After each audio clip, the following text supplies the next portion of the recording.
ॐ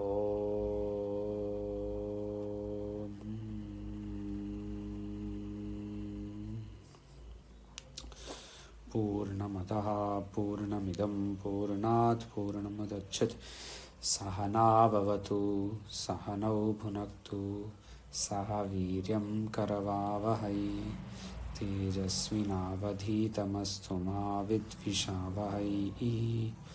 ओम शांति शांति शांति। शंकरं शंकराचार्यं केशवं बादरायणं सूत्रभाष्यकृतौ वन्दे भगवन्तौ पुनः पुनः। ईश्वरो गुरुरात्मेति मूर्तिभेदविभागिने व्योमवद्व्याप्तदेहाय दक्षिणामूर्तये नमः। ओम शांति शांति शांति। ओम अद्यतनवर्गः अस्ति अभ्यासः चत्वारः। Today's session is the fourth अभ्यास पृष्ठ क्रमांक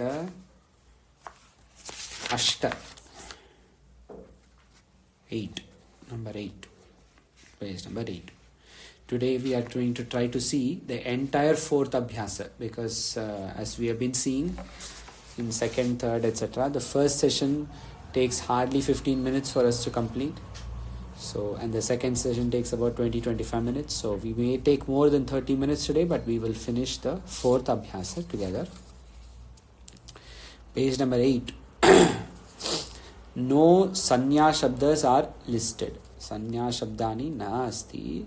न संति परंतु ख is for which?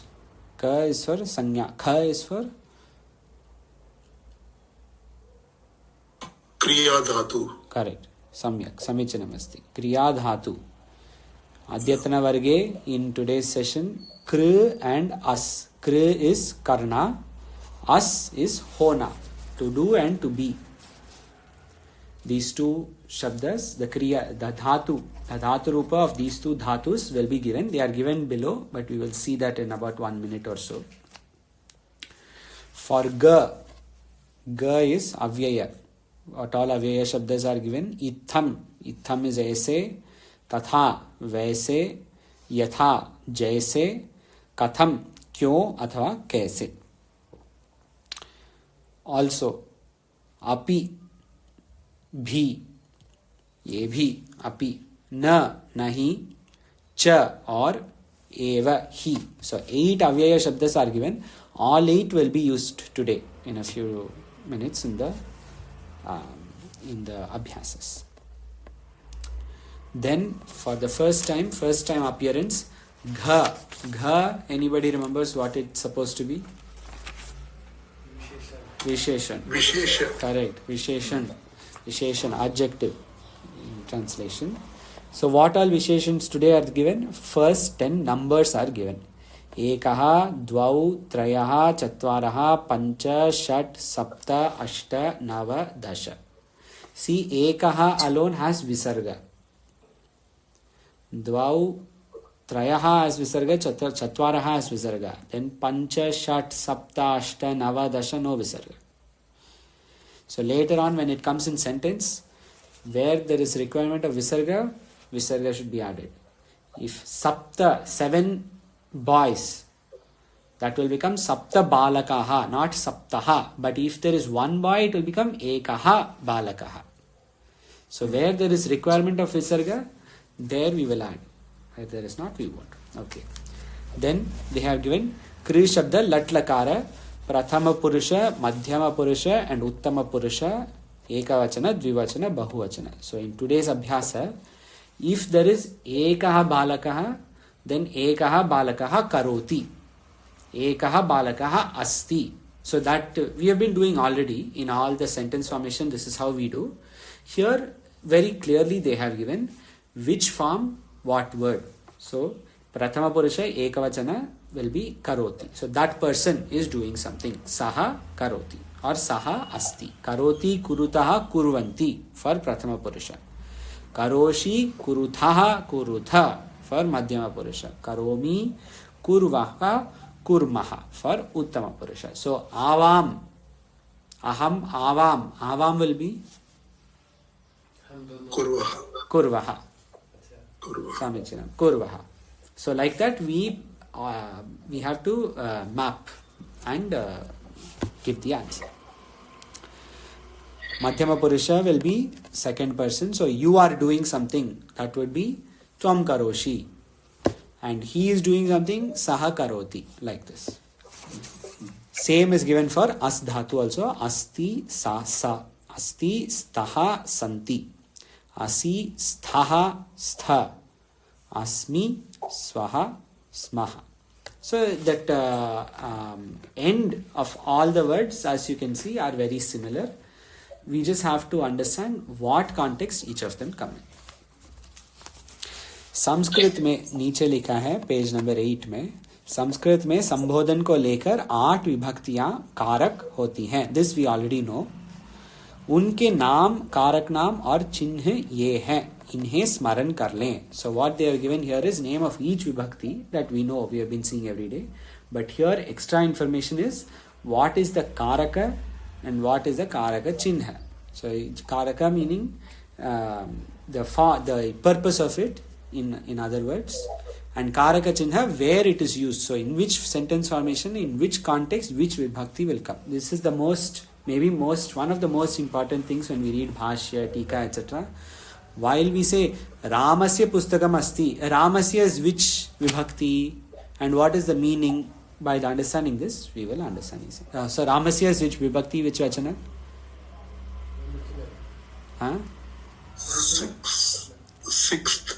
Sixth. Sixth is Shashti. Ekavachana. Shashti Ekavachana. Ramasya pustakam asti.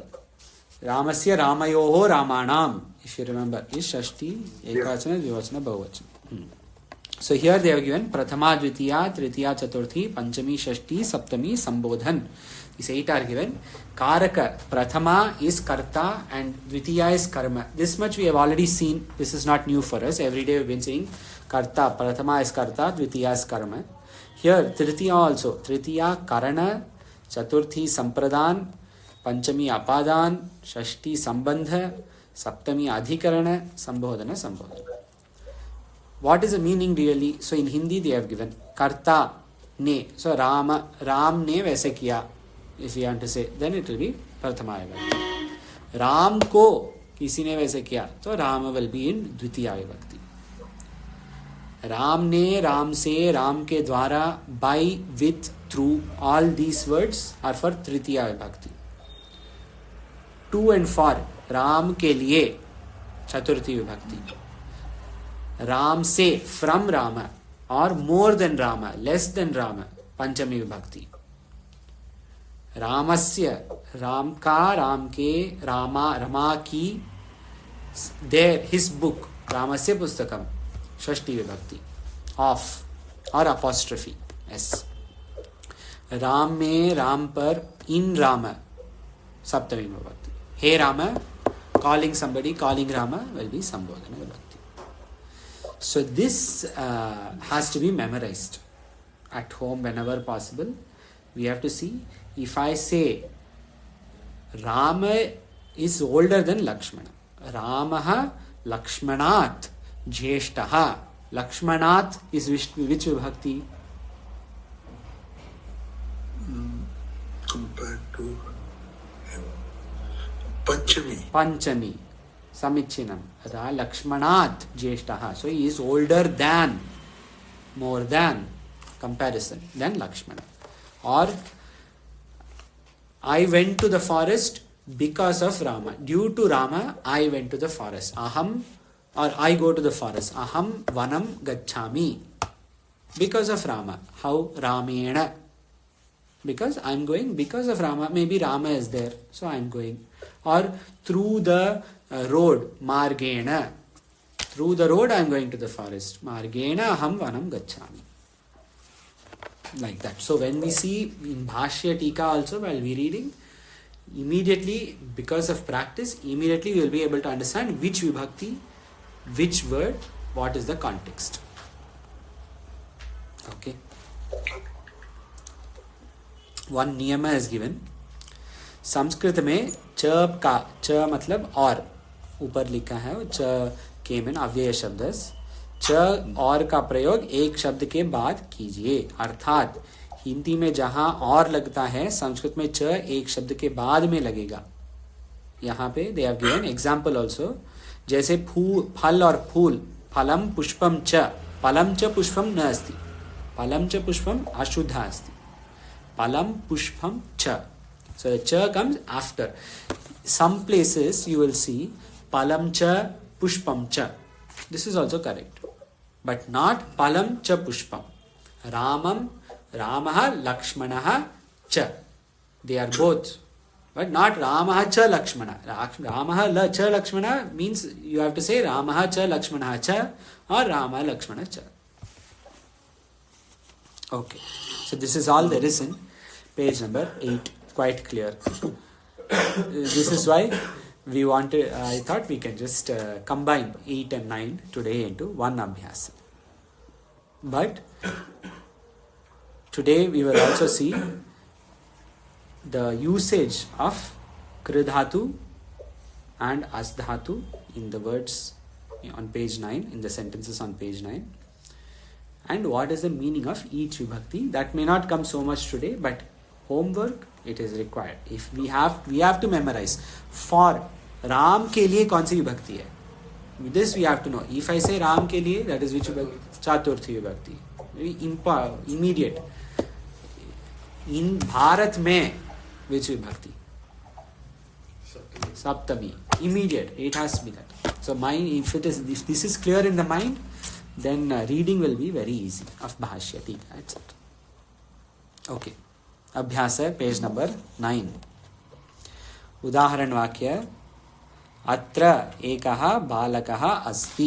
In Hindi V have two change. सुंदर जी भवान वदतु अत्र एकः बालकः अस्ति. हिंदी और इंग्लिश. यहाँ एक बालक है. समीचीनम. हरि जी अत्र द्वौ मनुष्यौ स्तः. Here there are two humans. Correct. Sandhya ji, if you would like to try, if you can try, if not, next, because we are. I will try. Good. Wonderful. यहाँ तीन रूपा, I don't know. Kings. Something. High. Rajaha. रूपा means? Kings. Okay. अत्र यहाँ तीन राजा है. हैं. Correct. Wonderful. हाँ रवि जी. 4 घर हैं. 4 घर. ग्राम का मतलब गांव. 4 गांव. हाँ. सुंदर जी पंच पुस्तकानि. 5 पुस्तकें. Hari ji. Shat pushpani, 6 flowers. Sandhya ji.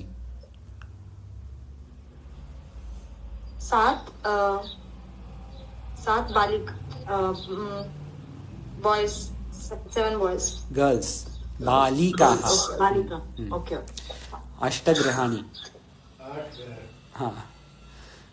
भवान वदतु. 9 विद्यालय. 9 पाठशालाएं. नेक्स्ट.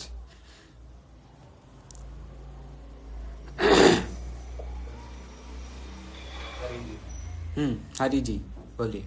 वदतु. Dश पाठशालाः. 10 schools. गुड. नेक्स्ट. सा किम करोति, वो क्या कर रहे हैं. वंडरफुल. बहुत समीचीनम. नेक्स्ट. से पढ़ती वह पढ़ता है. हाँ. नेक्स्ट.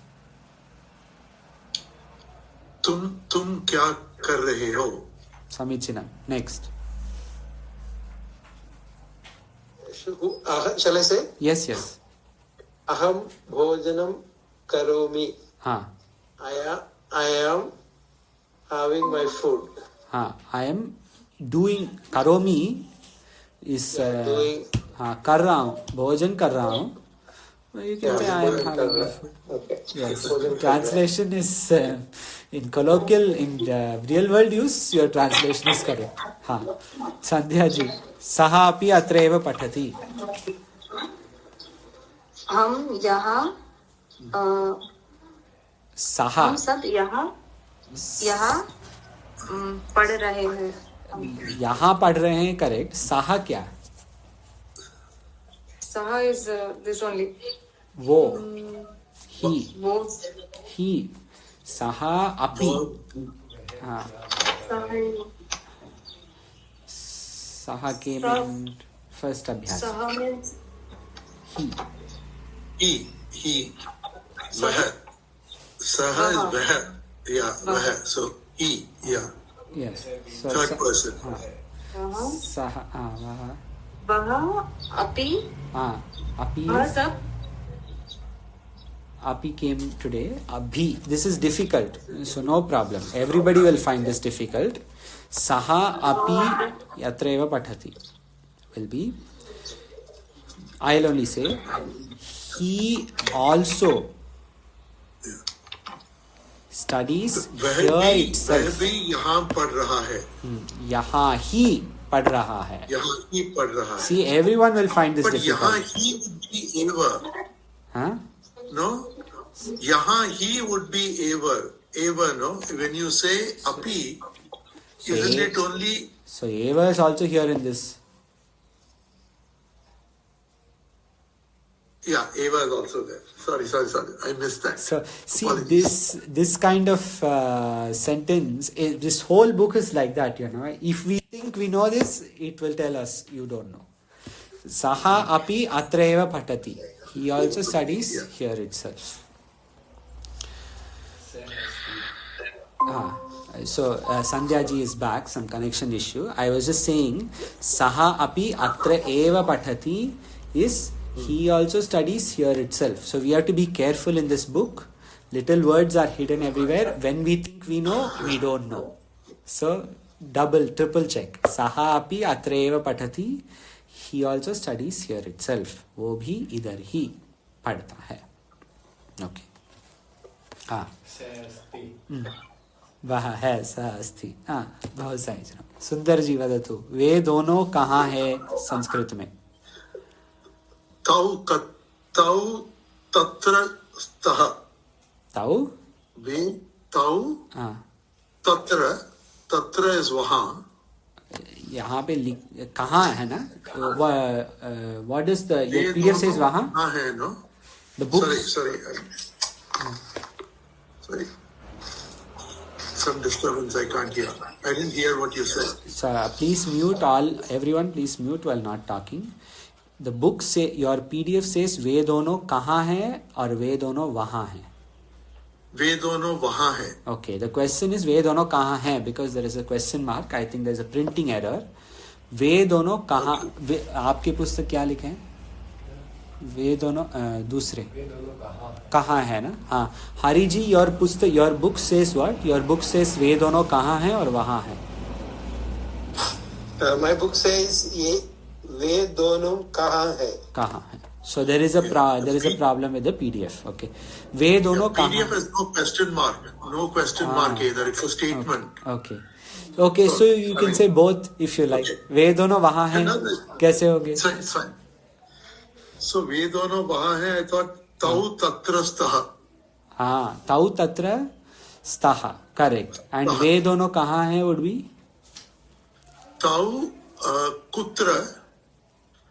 तौ कुत्र स्तः. समीचीनम् अस्ति. Good. Hari ji, next.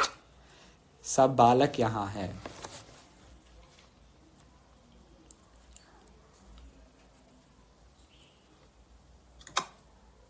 Hari ji, you're on mute. सब बालक यहाँ हैं.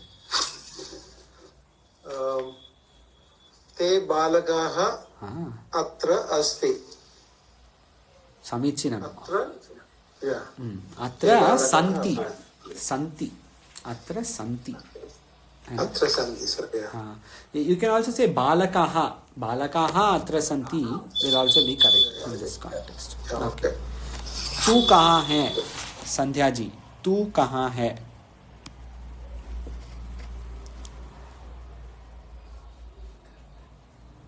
तू कहाँ है?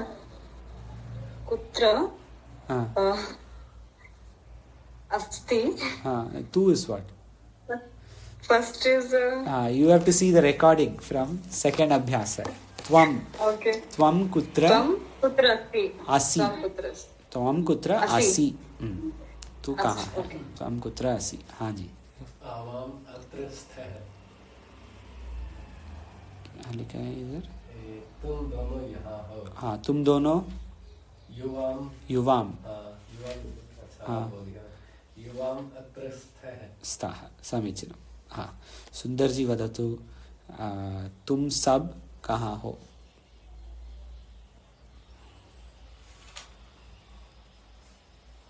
You're on mute, Sundar ji. Um कुत्रस्थ।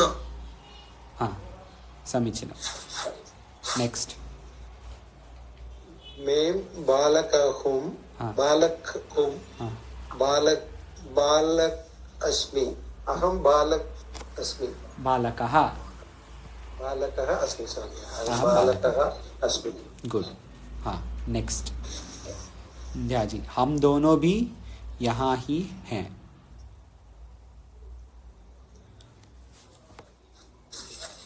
वयं हम दोनों. अहम, आवाम.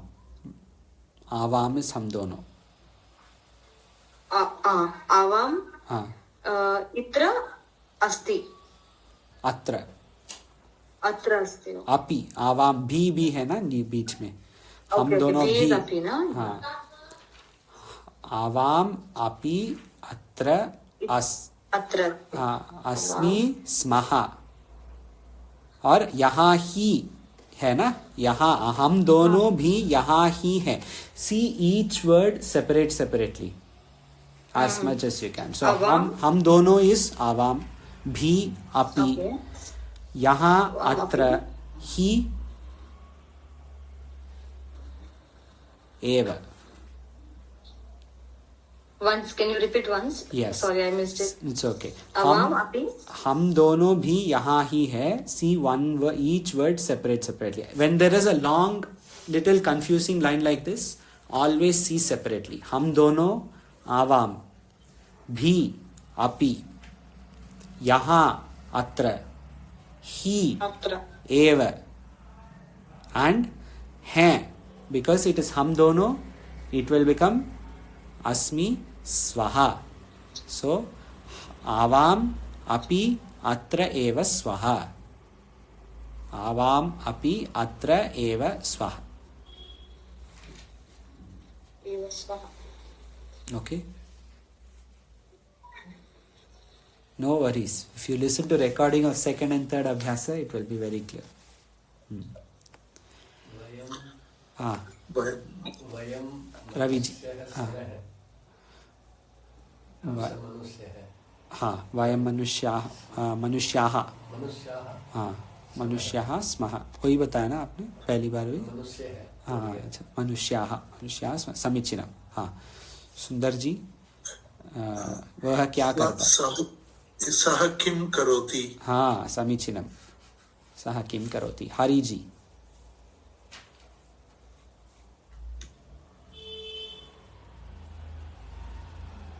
हरि जी, और अनम्यूट. वे सब भोजन करते हैं.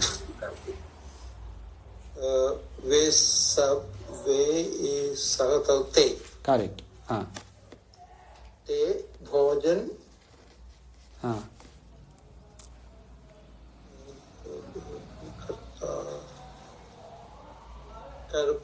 करोष्य, ते वुड बी करोति, कुरुतः, कुर्वन्ति. कुर्वन्ति. हाँ, तो ते भोजनम. ते भोजनम. ते भोजन कुर्वन्ति. ते भोजनम कुर्वन्ति. समीचीनम्. हाँ, संध्या जी, किधर है हम? तू. First word is bit confusion. किम करोति is I know. तू क्या करता है, वो है ना. हाँ, तू क्या करता है? त्वम. तू इज त्वम. त्वं किं करोति? त्वं किं करोषि? Why त्वं किं करोषि? करोषि, ओके. हाँ, why करोषि? Why करोषि? क्या करता है? Because it's only for one person. Correct, but why not karoti? Why karoshi instead of karoti? Not sure. Because it is Madhyama Purusha. See in page number 8. Okay. After you listen to the earlier recording, I will ask this question again. Okay, okay. In I missed actually two to three sessions. It's okay. I only listened for one half. I know it's okay. By tomorrow or by the next one, it will help, Yeah. and these will become very clear. So anyway, this is because karoti, kurutaha, kurvanti, page number 8, that first table. Karoti, kurutaha, kurvanti is for third person. Saha or sa or ta, he, she, it. Karoshi, kurutaha, kuruta is for second person. That is you. You both, you all. And karomi, kurvaha, kurmaha, I, we both, we are. Aham, avam, I. Okay. हाँ, यूयं किं कुरुथा? हाँ, बहु समीचीनं. यूयं किं कुरुथा? सुन्दर जी वदतु. अहं भोजनं करोमि. हाँ, समीचीनं. हरि जी.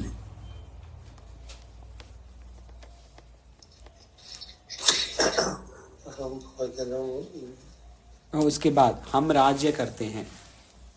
हम राज्य करते हैं. हाँ.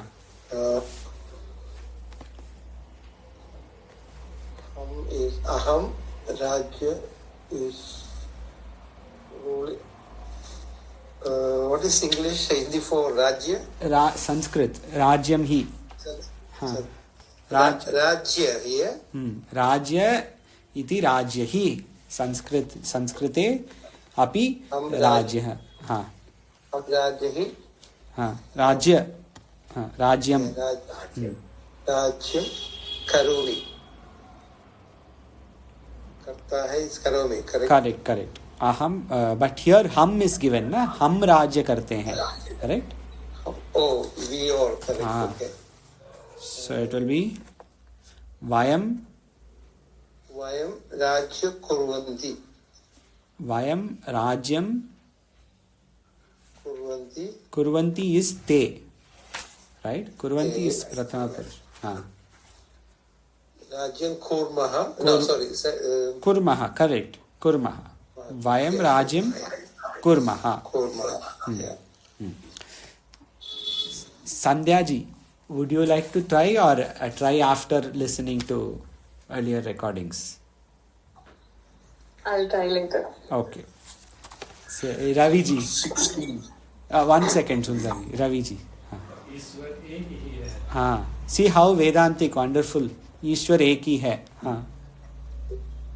ईश्वरः हाँ. एकः अस्ति. एक है एव. एक ही ना. एक एव. हाँ. एक है. एक एव अस्ति.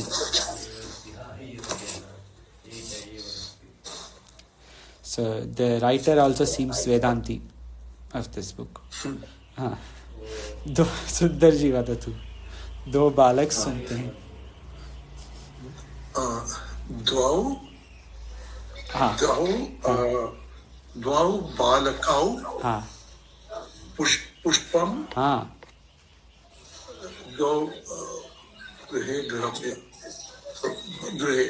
So द्वौ बालकौ पुष्पे. पुष्पम. पुष्पम and जिघ्नतः. जिघ्रतः. हाँ. समीचीनं. जिघ्रतः. Yes. द्वौ बालकौ पुष्पम जिघ्रतः. Hari ji.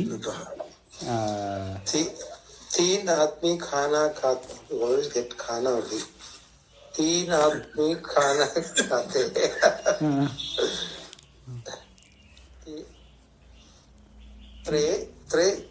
Three is three, correct? त्रयः. It is given na in page 8. एकः द्वौ त्रयः. त्रयः. हाँ. त्रयः आदमी. मनुष्य. मनुष्य पुरुष.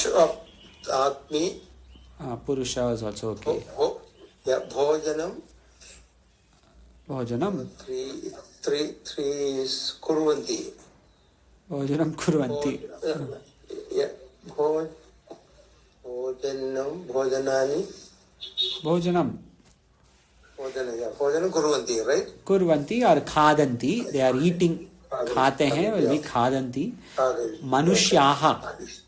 त्रयः मनुष्याः. Because बहुवचन. और नराः पुरुषाः whatever. मनुष्याः भोजनं खादन्ति. रवि जी. समीचीनं. चत्वारः बालकाः आगच्छन्ति. सुन्दर जी.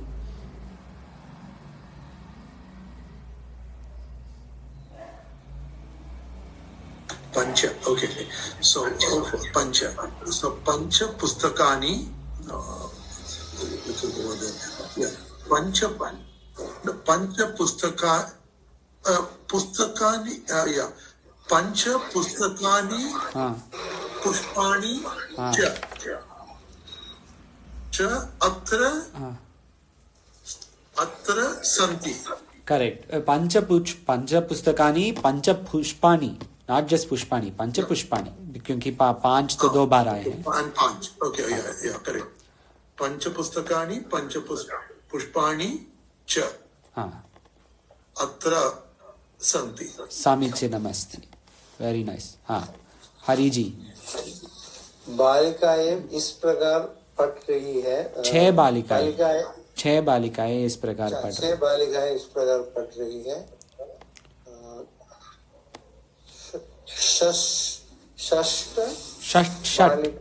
षट बालिकाः. इस प्रकार इस my vocabulary is not good. Is prakar this type. Is prakar like is itham. It is given in page 8 first line. Itham ऐसे. इस प्रकार you can take as ऐसे like this. Okay. Yeah. Okay. Itham. Itham. इत्थम पढ़ रही है.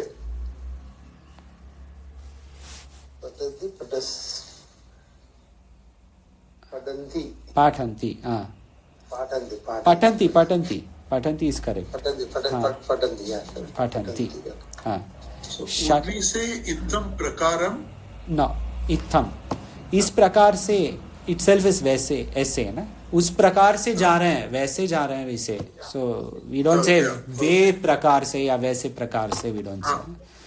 So इस प्रकार से is इत्थम.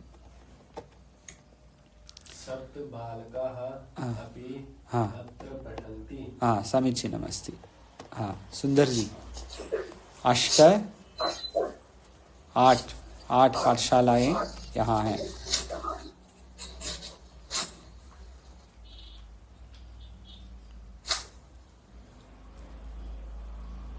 सुंदर जी वदतु. अष्ट पाठशालाः अत्र सन्ति. 8 पाठशालाः अत्र सन्ति. समीचीनमस्ति. हरि जी. 9 फूल वहाँ हैं. 9 फूलानि. वहाँ means तत्र. पुष्पाणि. 9 पुष्पाणि. फूलानि. Very smart. 9 पुष्पाणि अत्र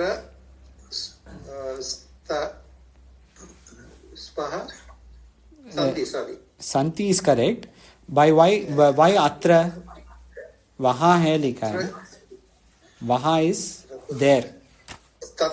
तत्र. 9 फलानि 9 पुष्पाणि तत्र सन्ति. 9 पुष्पाणि तत्र सन्ति. आदमी नर बोले. भी नर मनुष्य जो भी है. 10 नराः ग्रामं गच्छन्ति. 10 नराः ग्रामं गच्छन्ति. देखा 10 नराः ग्रामं गच्छन्ति. नहीं समीचीनमस्ति. Very nice. सुंदर जी. तौ अस्ति. They have given. अच्छा sorry before Sundar ji I will just read what they have given. Ashuddha Vakya, we are reading the number 3. Ashuddha Vakya to be given, made into Shuddha Vakya. Hariji needs to mute. Yes, please mute while not talking. Thank you. So Ashuddha Vakya to Shuddha Vakya, Tau Asti, they have made Tau Staha. But Tau Asti, Athava, Tau Staha, Athava, Sundarji Bhavan Vadatu, Shuddha Vakya Kim Asti? Saha asti. Saha Asti, Samichanam. Abhavaneva Vadatu, Tvam Asti, they have given us Tvam Asi. Tvam Asi Athava Kim? Again, it will be Saha asti. Saha Asti, Samichanam Asti. Tau Kurvanti. So Hariji, this is clear. How the Ashuddha Vakya to Shuddha Vakya happens. You're okay? You understand? You're on mute now. I have to understand how the book has presented the information. I'll catch up, Okay. but I'll try. Okay. So basically what we do is, they have given one Ashuddha, for Sandhyaji also, they have given one Ashuddha Vakya and they have given the Shuddha Vakya. That is the wrong sentence and the right sentence. The book has given both. But what the book has given, they have only given one right sentence. We understood that there are two right sentences. Because if there is one mistake, there can be two solutions. So here, the Shuddha Vakya, Ashuddha Vakya for the first one, for example, was Tau Asti. So the book said the Shuddha Vakya is Tau Staha. But we have understood that it is also Saha Asti. Saha Asti is also correct because Asti can be taken and Tau can be changed into Saha. Like that, there are two Shuddha Vakyas for each Ashuddha. So Tau Kurvanti. The book is given Tau Kurutaha. Athava Kim? Tau Kuru.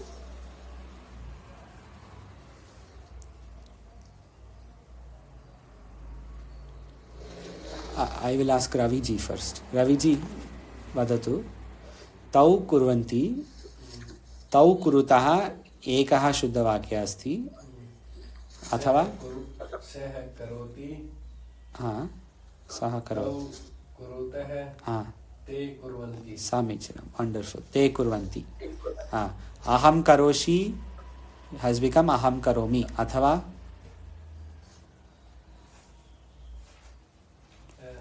आवाम कुर्वः वयम okay कुर्वः परंतु करोषि अहम करोषि became अहम करोमि तो dash करोषि किम अस्ति अच्छा करोषि यूया नहीं त्वम त्वम त्वम करोषि समीचीनं युवाम त्वम करोषि बस करेक्ट त्वम करोषि सो हरिजी एंड संध्याजी दिस सब वी आर डूइंग चत्वारः बालकाः आगच्छति शुद्धवाक्ये अस्ति चत्वारः बालकाः आगच्छन्ति अथवा किम् हरिजी वदतु चत्वारः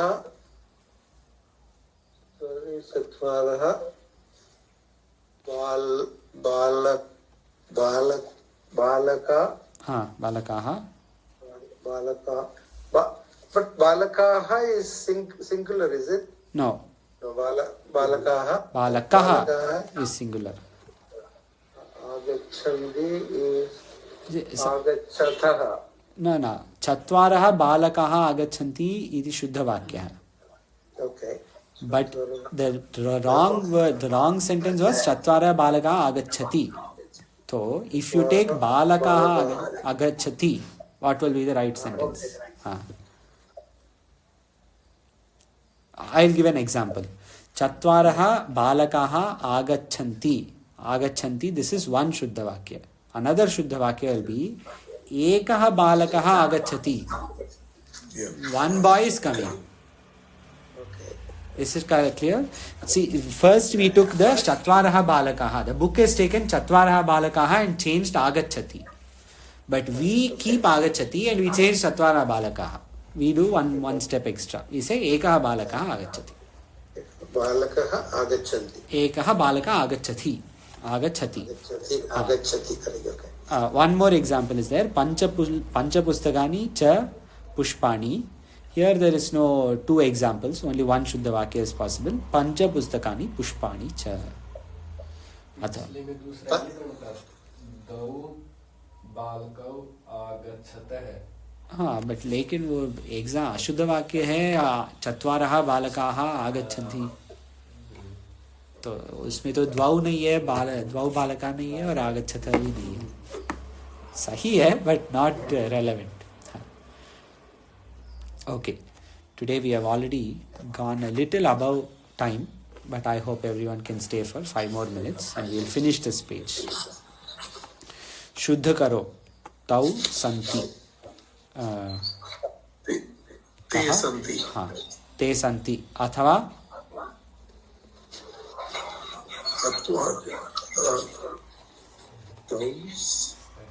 ते सन्ति. तौ स्तः. हाँ, समीचीनमस्ति. रवि जी, ते अस्ति. ते सन्ति. हाँ, अथवा किधर गया सह अस्ति. हाँ, सः अस्ति. So for ते अस्ति. so for Hari ji and Sandhya ji, what we are doing here is very simple. अहम अस्मि. हाँ, आम अस्मि. अथवा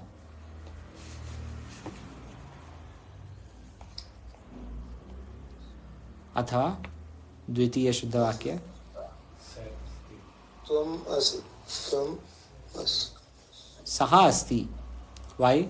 See, aham asti is given. So for one, we take aham. अहम अस्मि. सः अस्मि. अहम अस्मि is correct, correct? Aham asmi is correct. One more correct sentence is there. That is saha asti. सः अस्मि. Okay. है ना?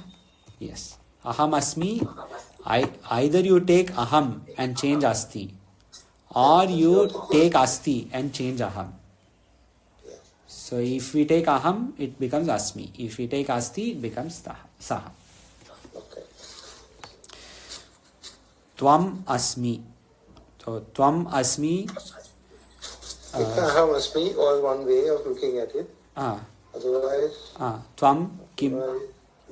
Take tvam and make asmi into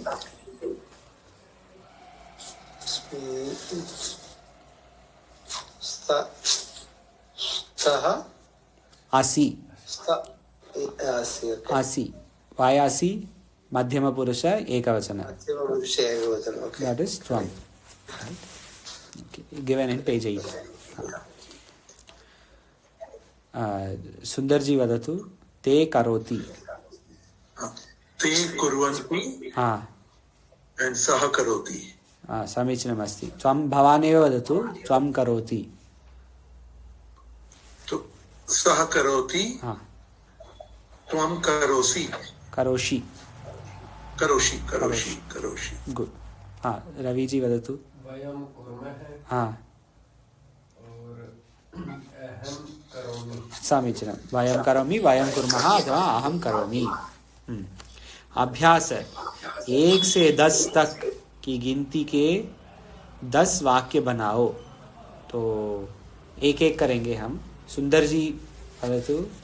1 और 2. 1 और 2. हाँ, 2 वाक्य. एकः बालकः अत्र अस्ति. हाँ. द्वौ बालका अत्र स्तः. द्वौ बालका. द्वौ बालकौ अत्र स्तः. समीचीनमस्ति. अत्र स्तः. हाँ. रवि जी. 3 4. अत्र 3 नृपाः सन्ति. हाँ. 4 ग्रामाः. हाँ. 4 ग्रामाः. अत्र 3 नृपाः सन्ति. मिस्टेक. नृपः बताया ना आपने. क्या बोला? नृपः. हाँ. Okay, very smart. हाँ. हरि जी 5 and 6. पंच षट्. पंचभूतानि अस्ति. हाँ, समीचीनमस्ति. हाँ. षट्. षट् रिपूनि अस्ति. रिपूनि नहीं. What is the ripu? षट् ripus are there, right? षड् रिपु. हाँ. Ripu. षड् रिपु. काम करो Shad Ripavaha it will be. But we have not come to that shabda yet. So maybe with some shabda, it is like Guru shabda. It is Ukaranta Pullinga shabda. Ripuhu Ripu Ripavaha. But we have not come there yet. So some shabda that we have already seen.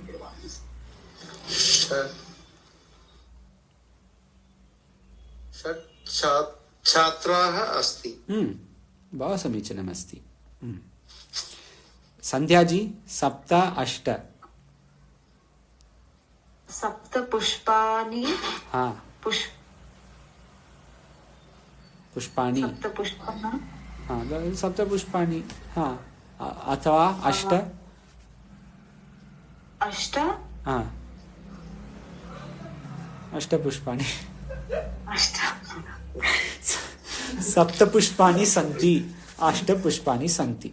You can say which santi without santi, but see these are all so easy, you know. Nava grihani santi, nava vidyalayah santi, or nava chhatraah santi, dasha chhatraah santi. So everybody is very clear on this. No need to spend too much time on this. Okay. Final. Sorry. Kha. As or kr ke lat ke roop likho. So it is on page number 8.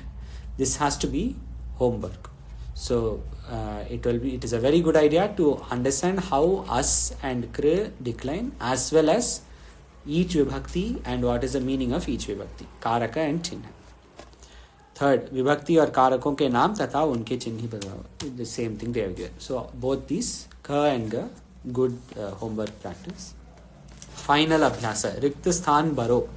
सुंदर जी वदतु लट लकार में सहा अत्र किम. Sorry. Okay, what is the question here? Last one. Okay, wait, fill something. Okay. So, Saha atra tishtati. But they have given as dhatu. Okay. Saha atra asti. Saha atra tishtati also is very good. Correct answer only. You are given but as. So as. As dhatu. Sorry. Yes. Give the Ravi ji vadatu. अत्र सन्ति. Staha. Sorry, te atra santi. Sorry, you are correct. Te atra santi. Hariji, tvam as. त्वं तिष्ठतः. With as dhatu. Okay. त्वं स्तः. Tvam. Why staha? स्तः is Dvivachana. Tvam is only a ekavachana. त्वं is correct. त्वं स्तः. Sorry. Tvam. त्वं is what? Ekavajanam, right? Yes. Madhyama purusha ekavachana. Madhyama ekavachana. त्वं असि. Asi. Samichan. Tvam asi.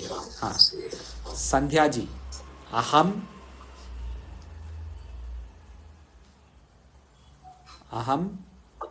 Sandhya ji, you're on mute. अहम स्तः. Aham is. अस्तः. Aham is uttama purusha ekavachana. And in table, see the third column, first word. No. In table, page number 8, as hona lat table. You see that? होना. First line, right? Third line. Why third line? Because aham is uttama purusha. Aham, first word is asmi. Aham asmi. Aham asmi. Why? Because aham is uttama purusha ekavachana. I. So the same thing we are mapping here. Aham asmi. Okay. Sundar ji vadatu saha kim kr dhatu. Saha kim karoti. Saha kim karoti. Samichanam. Ravi ji. Tvam kim karoshi. Tvam kim karoshi. So thank you for your patience today. 45-minute session. I didn't think it takes so long, but at least I think everybody have got some value out of it. This is a difficult one. So now we are moving. next gradually each will be little more difficult. Tomorrow will be slightly more difficult than this, so it's always a good idea to catch up on whatever is already done before. Before tomorrow, good practice is to understand Kriya and As Dhatu and each Vibhakti and each usage. So, Saptami Vibhakti means isme, in. Chaturthi Vibhakti means iske liye, to and for. And Kriya Dhatu, Madhyama Purusha, Dvivachana would be Kuruthaha. So, like that, if that is on the top of the head, then it will be very useful. Okay. Yeah. Okay. पूर्णमदः पूर्णमिदं पूर्णात् पूर्णमुदच्यते पूर्णस्य पूर्णमादाय पूर्णमेवावशिष्यते ॐ शान्तिः शान्तिः शान्तिः शङ्करं शङ्कराचार्यं केशवं बादरायणं सूत्रभाष्यकृतौ वन्दे भगवन्तौ पुनः पुनः ईश्वरो गुरुरात्मेति मूर्तिभेदविभागिने व्योमवद्व्याप्तदेहाय दक्षिणामूर्तये नमः ॐ शान्तिः शान्तिः शान्तिः ॐ